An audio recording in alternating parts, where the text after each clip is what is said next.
right, chapter 10. We're still in chapter 10. Actually, last two, hanggang chapter 12 lang itong prayer protection by Pastor Joseph Prince. So we don't know if we're gonna transfer to chapter 11, but for tonight, we are going to do chapter 4, protected by the Father's love. Let's all pray. Father God, we thank you that you so love this family, you so love each and every one of us, that you would like to always nourish us with your word, because your word, Lord, is our bread. Your word is healing to our bodies. Your word is a light unto our path. Your word is a light unto our feet and a light unto our path. We thank you, Lord, that whatever questions that we have, whatever distress or distractions that we have in our lives, Lord, it will be answered tonight, or it will just dissipate, Lord, knowing that we are in you, we are in Christ, in Jesus' name. Amen.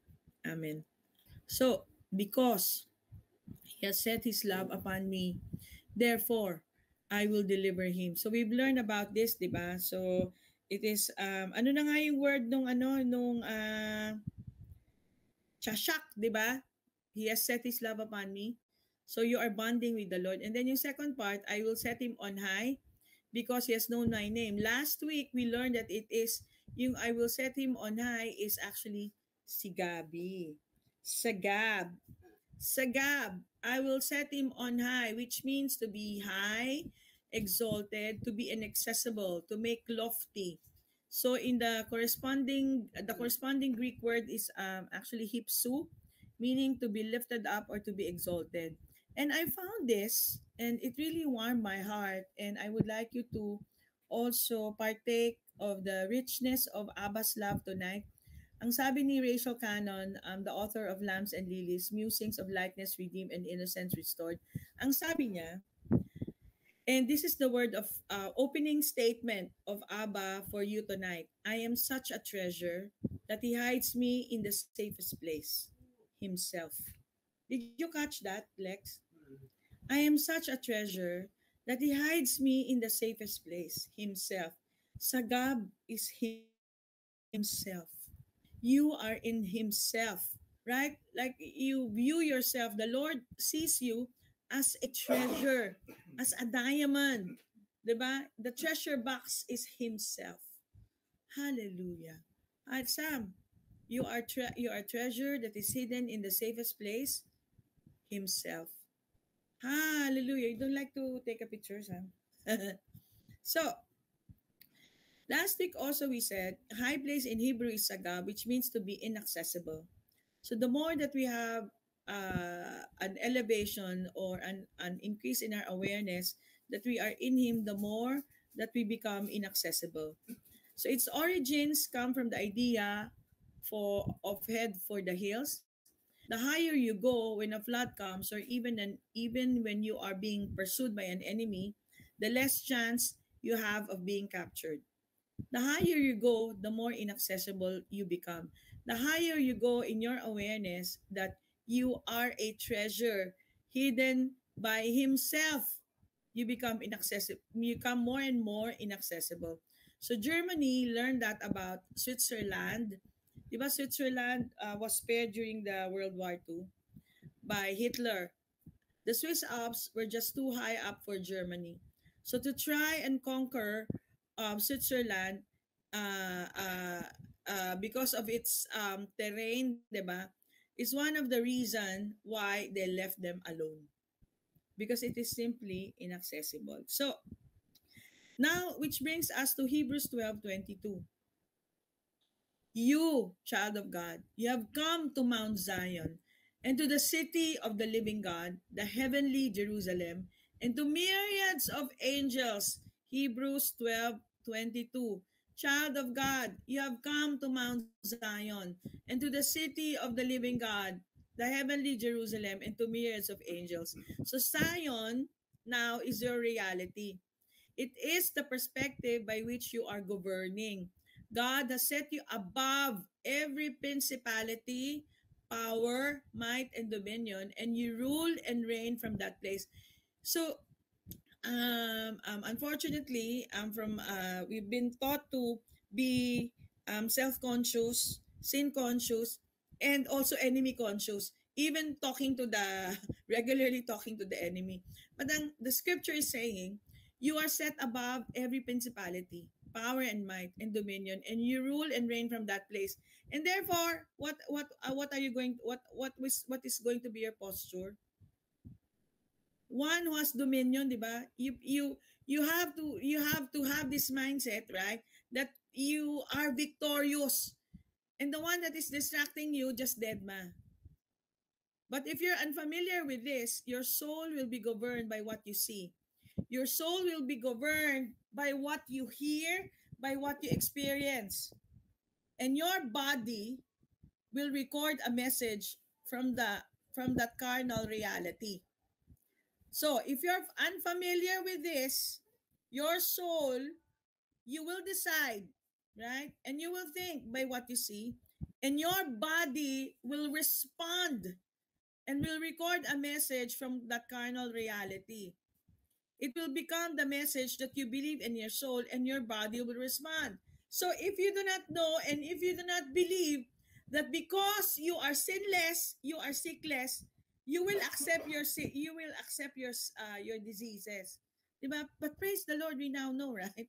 So, why?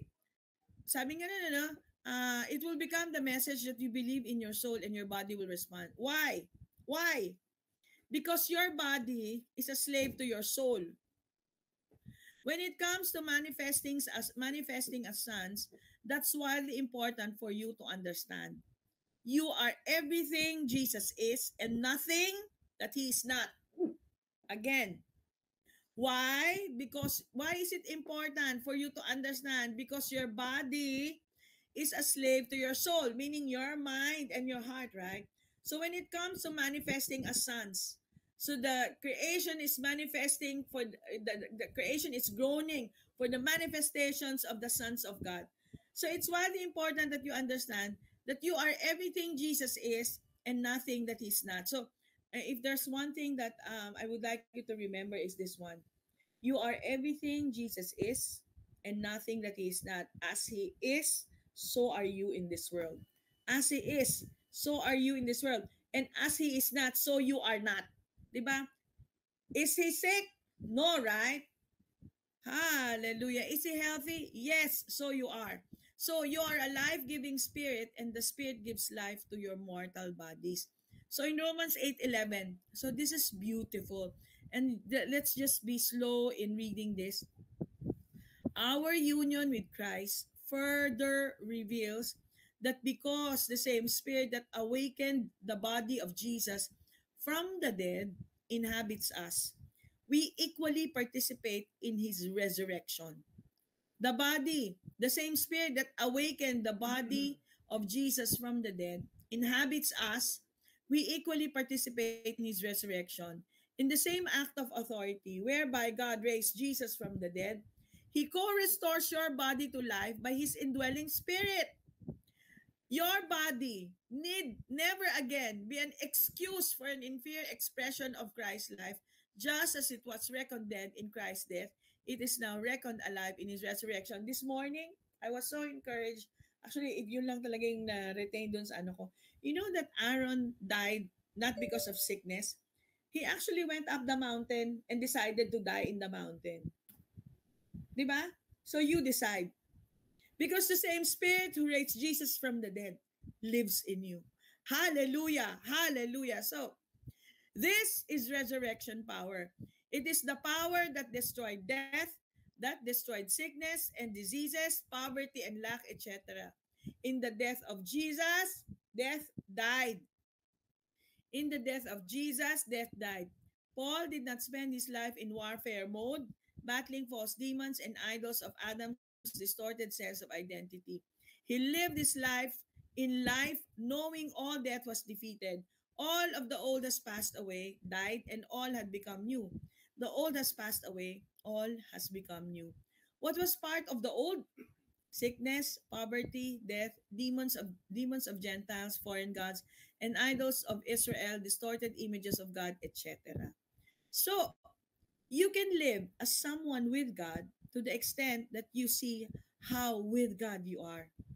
You can live as someone with God to the extent that you see with that to the extent that you see how with God you are. So what the Lord is saying to us, for all of us tonight, arise, shine, for your light has come, and the glory of the Lord is risen upon you. In Isaiah 60 verse 1. Today is the perfect setting for God to show his glory. Deep darkness speaks of a darkness that brings ultimate confusion. Ultimate confusion is when people are living for an evil agenda, thinking it's good. Every time Jesus met someone wallowing in the dust, he would bend down and look at them in the face and say, rise, this is not your place. This is not where you are meant to be. You, child of God, is what? Is with God. As He is, so are you in this world. So, let's continue dun sa Isaiah 35, no?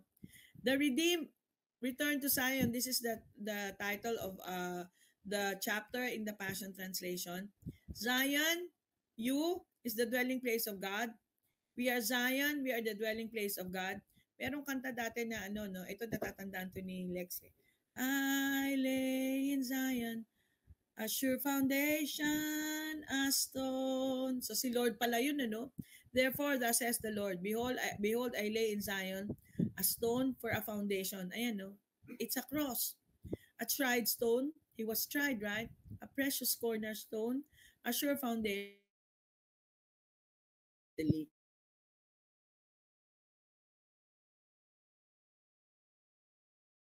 For his dwelling place.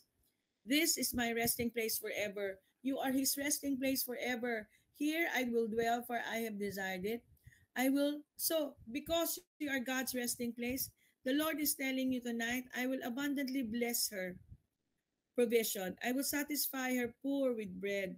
I will also clothe her priests with salvation, and her saints shall shout aloud for joy. There I will make the horn of David grow. I will prepare a lamp for my anointed. His enemies I will clothe with shame, but upon himself his crown shall flourish. Hallelujah. So yung verse 1 ng Isaiah, it says like, it describes what this new life looks like. What we now look like. What you now look like. The wilderness and the wasteland shall be glad for them, and the desert shall rejoice and blossom as the rose. Now, even though you are this age, di ba? Sabi natin, di ba? We have to think that we are not old, di ba? Sabi kasi ni Lord, you shall blossom. Kailan naman nagbo-blossom, di ba, Lex? Kailan naman nagbo-blossom? Age 25, right? Oo. Pag nag-mature yung halaman. Oo, nagbo-blossom like a rose. So, in verse 1, joyously glad, no wilderness, no dry land, no wasteland. The desert will bloom like the rose. So, according to the Encyclopedia of Jewish Symbols, roses are associated with the festival of Shavuot or Pentecost because the way rose petals open when they bloom suggests the process of revelation. They also symbolize God's love at work in the world. And in Isaiah 35 verse 2, no, sabi niya ganyan, no? Every dry and barren place will burst forth with abundant blossoms. Literally, it says blossoming, they will blossom. So the Lord is telling you tonight. Literally, it says you are blossoming. You are blossoming. It literally says blossoming, you will blossom. Blossoming, you will blossom. So the Hebrew word for abundant is parak. Parak. Meaning to break forth, to spread the wings and fly. This is what Jesus was thinking when he said, I have come to give you an abundant life. And then yung second part nung verse is dancing and spinning with delight. Ayan, no? With joy and singing. So the same word is used in Hebrew, gil, in Zephaniah 3:17, describing the Lord's joy over you. He's passionately spinning and dancing and shouting and singing over you with joy because he's overcome with you. And then sabi nga no, the excellence, the glory of Lebanon shall be given to it. Lebanon's lush splendor covers it. Lebanon, do you know that Lebanon in Hebrew is white? And it is used in the Old Testament in reference to being white, purged, and cleansed of sin. Sinless. Hallelujah. Hebrews 10:2 says, those once purified have no more consciousness of sin. So the magnificent beauty of Carmel and Sharon. Ano naman yung Carmel? Carmel means fruitful, plentiful, orchard, garden, vineyard, or any beautiful, fruitful field. So ikaw yan. And Sharon, hindi ito yung balutin mo ako. Hindi yan yun, ha? Sharon means an open, sweeping plain, straight, upright, pleasant, and prosperous. And in verse 2, it ends with, they will see the awesome glory of Yahweh, the beautiful grandeur of our God. And in Romans 8, it says, we have been glorified. His glory is our glory. Psalm says we are crowned with glory and honor. So where do we see his awesome glory and beautiful grandeur or honor? We don't see it by looking up towards the heaven. We don't even see it when we look at creation. We see it in us. See yourself as the rose of Sharon, as Carmel, as Lebanon, right? We see it in us. We are in His image. We are in His likeness. So we are image and likeness of Him. Hallelujah. So, and then yung 35 verse 3, strengthen the weak hands. So minsan like ako kahapon parang because of office stuff, I was like stuck momentarily thinking about problems in the office. Um, so I wasn't like very cheerful, but hindi naman ako masyadong malungkot. But I wasn't just happy. So yesterday actually was a breakthrough for me when we had a Bible study. And the Lord is very concerned over you, right? When you have those days. So sabi nga ni Lord, strengthen the weak hands and make firm the feeble knees. Say to those who are fearful-hearted. Fearful-hearted, are you fearful? Do you fear about whatever? Ang sabi ni Lord, be strong, do not fear. Behold, your God will come with the vengeance. With the recompense of God, He will come and save you. Sozo, di ba? So how are we to encourage those who don't know yet who they are in Christ? So, these Sundays are very precious to the Lord for you and I. How are we to encourage each other? Those who are discouraged in life, weak hands, those who feel defeated, feeble knees, we are to say to the anxious and afraid, be strong and never be afraid. Your God has given you victory. He has given you your breakthrough. He has saved you. You are made whole, lacking nothing, nothing missing, nothing broken. Hallelujah. During times of distraction na DIS. During times of uh you have anxious thoughts or whatever, let us remember the Lord. So during the Last Supper, no, when the hour had come, he sat down, the 12 apostles with him, and then he said to them with fervent desire. You know that the Lord's fervent desire is for you to be in communion with Him constantly. That's why He said, do this in remembrance of me as often. I have desired to eat this Passover with you, right? I say to you, I will no longer eat of it until it is fulfilled in the kingdom of God. Then He said, take then, and today the kingdom of God is fulfilled, right? Because He is in you. Then He took the cup and gave thanks, and He said, take this and divide it among yourselves. So the word, right, uh, when it is delivered, right, it is being broken, right, for us to chew. So take this and divide it among yourself. For I say to you, I will not drink of the fruit of the vine until the kingdom of God comes. And he took the bread and gave thanks and broke it. So today, right, today he's communing with you. Today he's fellowshipping with you. That's why he said, do this in remembrance of me, through Paul, right? And he took the bread and gave thanks and broke it and gave it to them, saying, this is my body, which is given for you. Do this in remembrance of me. Luke 22:14-19. Anamnesis. So whenever we partake of the communion, right, what are we doing? We are reminiscing. We are reminiscing what? The case history or the medical history of who? Medical history of who, Sam? Jesus. Anamnesis ang tawag doon. Anamnesis, di ba yung anamnesia is you don't remember? But anamnesis is remembrance. Hallelujah. So, sabi niya with fervent desire, with passion, built on strong feelings. So the Lord has strong feelings for you, no? This can be strong feelings for you. So, tingnan natin uli yung tingnan natin uli yung, because there's going to be some things that I will tell you, and I believe it's from the Lord, but open your heart because this is going to be something new.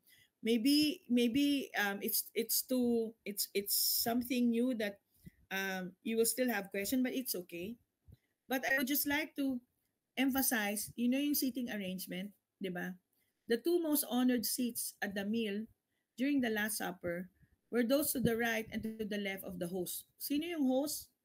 Si Lord Jesus, right? That means when the disciple whom Jesus loved, who rested in the head of Jesus' bosom, an act of deep concern, love, and intimate friendship, was sitting in a position of honor at the meal. Diba? Likewise, for Jesus to be able to give Judas the sop, he too was sitting very close to Jesus, possibly in the other honored position. So ito yan.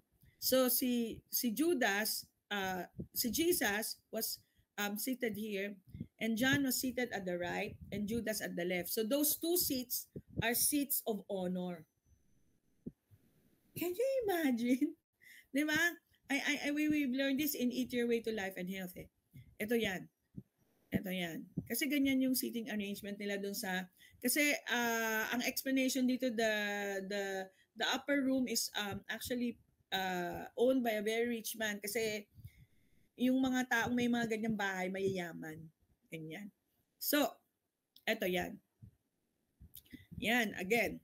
So, the carousel, the sop or the dipping bowl, ito yan, for the bread was a paste mixture of bitter sweetness made of fruits and nuts and spice. So remember of the mortar that was used between the bricks in Egypt. So it showed love in Jesus' heart in bitter sweetness, that he was forgiving his betrayer. The host of a formal meal or supper would give the honored guests at the table the first sop. And who did he give the first sop to? Kanino niya binigay, Lex? Kay Judas, right?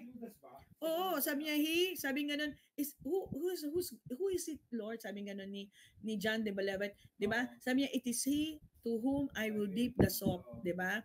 So the sop was a piece of bread or the other small amount of choice food that is dipped in a sauce. The host, once he had the sop, would place it in the mouth. Ilalagay pa sa mouth. Yeah, of the honored guest. This guest always sat to the left of the host, whom the Bible clearly states was Judas the Iscariot. So you see the heart of the Lord, right? For his enemy. Judas at this point was his enemy. Right? Kaya sabi nila, love your enemies. Right?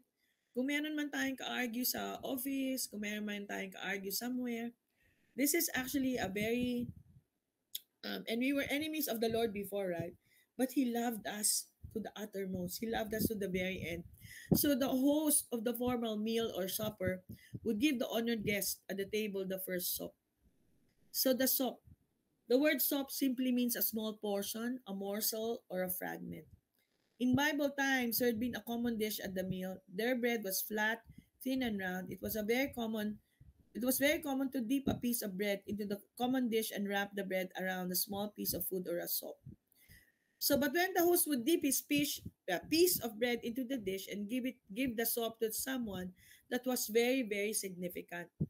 The host or the master of the house would give the sop to the person to whom he wanted to show his greatest love and esteem. So we used to think, right, that it is John the Beloved, right? Actually, si John the Beloved lang naman ang nagpangalan sa sarili niya, the disciple whom Jesus loves. But actually, it's shown here, right? When you study the Hebrew setting, The Lord showed his greatest love and concern to Judas, his betrayer. He did that by dipping into the common dish, then placing the soap in the person's mouth.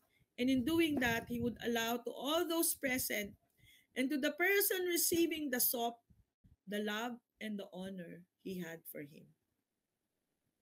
So what happened? We know what happened, right? What happened, Sam, to Judas? So he connived with the high priest, right? And then he sold the Lord for 30 pieces of silver.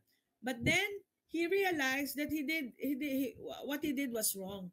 And so what happened is he killed himself, correct? Correct? Okay. Question. So, before we go into that, what have you ever asked this question? What happened between the death and the resurrection of the Lord, between Friday and Sunday? Actually, may question na ganito si Ate Roda before. Long time ago. Sabi niya, you know what? Sabi niya, ang dami-dami pa natin dapat aralin, ano? Gusto nga daw niyang aralin yung what happened between Friday and Sunday. Actually, nung Sabado. Have you ever asked that question, Lex? Hindi. Actually, aralin natin ngayon. Okay. So, actually, there are 3 verses which explains or which alludes to what happened between Friday and Sunday. In 1 Peter 3:18 to 20, Peter says that Jesus visited hell after his burial before appearing to anyone to make an announcement. In Ephesians 4:9, this verse says that Jesus descended into the lower regions of the earth. And in Matthew 12:40, this verse says that the Son of Man will be in the heart of the earth for 3 days and 3 nights. So tingnan natin yung First Peter 3:18 to 20, no? For Christ also suffered once for sin, the just for the unjust, that he might bring us to God, being put to death in the flesh, but made alive by the Spirit, by whom also he went to hell and preached to the spirits in prison, who formerly were disobedient, when once the divine long-suffering waited in the days of Noah, while the ark was being prepared, in which few, that is, only 8 souls were saved through water. So I used to wonder, no, paano kaya yung mga tao before the cross, no? Kasi ang sagot lang natin, the cross is outside time. But actually, there's a scripture pala for that. The Lord Jesus went to hell to preach to the souls who were formerly disobedient. Very, very clear. In 1 Peter 3:18 to 20. And Ephesians 4:9. Now, this, he ascended. What does it mean? But he also first descended into the lower parts of the earth. And then in Matthew 12:40, for as Jonah was 3 days and 3 nights in the belly of the great fish, so will the Son of Man, si Lord ang nagsabi nito will be 3 days and 3 nights in the heart of the earth.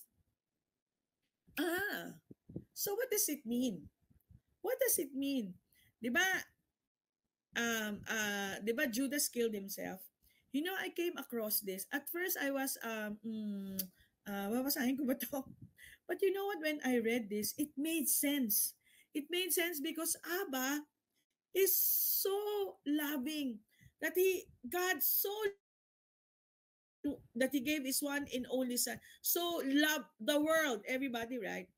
So it is a privilege for us to really preach the gospel because the gospel brings salvation. So kapag hindi siya na-preach, right? Hindi maririnig ng mga tao. That's why Jesus even went to hell to preach the gospel to the ones who were disobedient. Basahin natin itong kay Francois Dotwa. April 20, 2019. A Parable of Judas and the Finished Work. So, ito pala yung correlation dun sa 15 minutes. Correlation dun sa 99. He will leave the 99 to pursue the one. So sabi ko, nung na-realize ko to, I really, wow, grabe.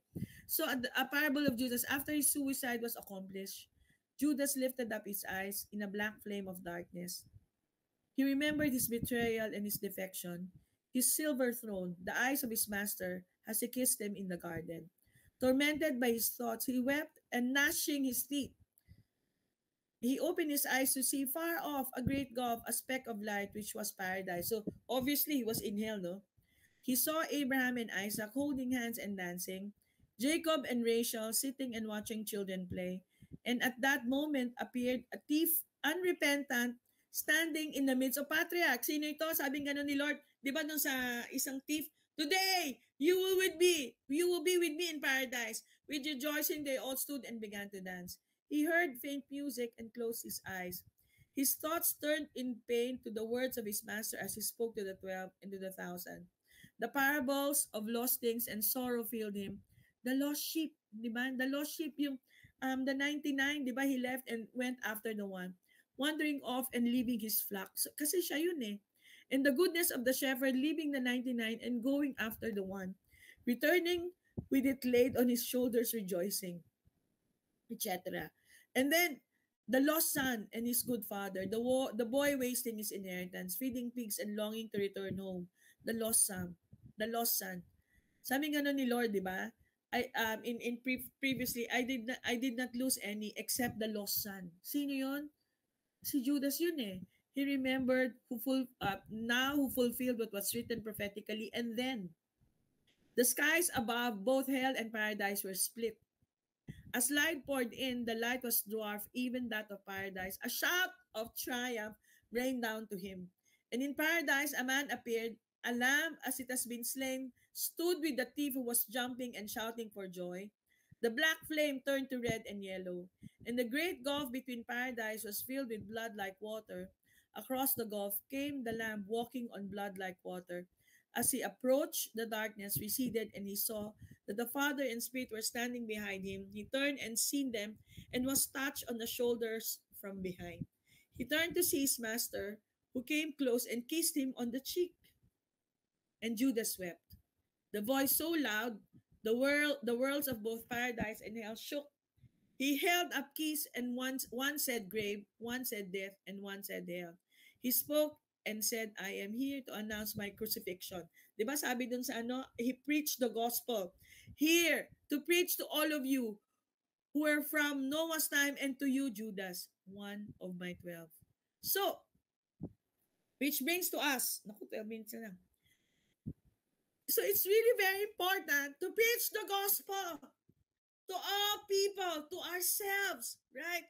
Therefore, let it be known to you, brethren, that through this man is preached to you the forgiveness of sins. And by him, all who believes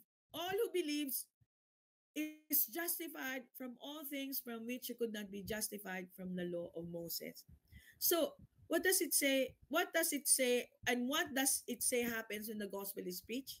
Blind eyes open, deaf ears will hear, the lame will leap, the mute will sing songs of triumph, gushing waters will spring up in the wilderness, and streams flow out of the desert. John talked about rivers of living water gushing out of us.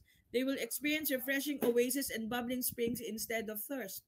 So verse 8 says there will be a highway of holiness. A highway was a road that would be leveled to make it possible for the king to journey with ease and comfort. And in Thessalonians it says, for God did not call us to uncleanness, but in all holiness. So in the mere translation, by design, God defines you holy, separated unto him. Holiness is a word of identity. It's who we are in Christ. We are separated away from all that is not God and holy unto him. So, Abba doesn't see you as a sinner. He sees you as his beloved son. Behavior doesn't change how he sees us. Behavior doesn't change how he sees us. Oh, that we begin to see each other through his eyes.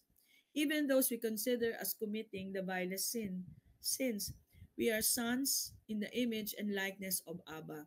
So, Jesus did not just cleanse us of our sins. He transported us into a new state of being, the new creation where sin is utterly abolished. A realm of existence so transformed and pure, a place of absolute sinlessness, mirroring Jesus himself. So Mount Zion is calling us. So our life in Christ is a finished life.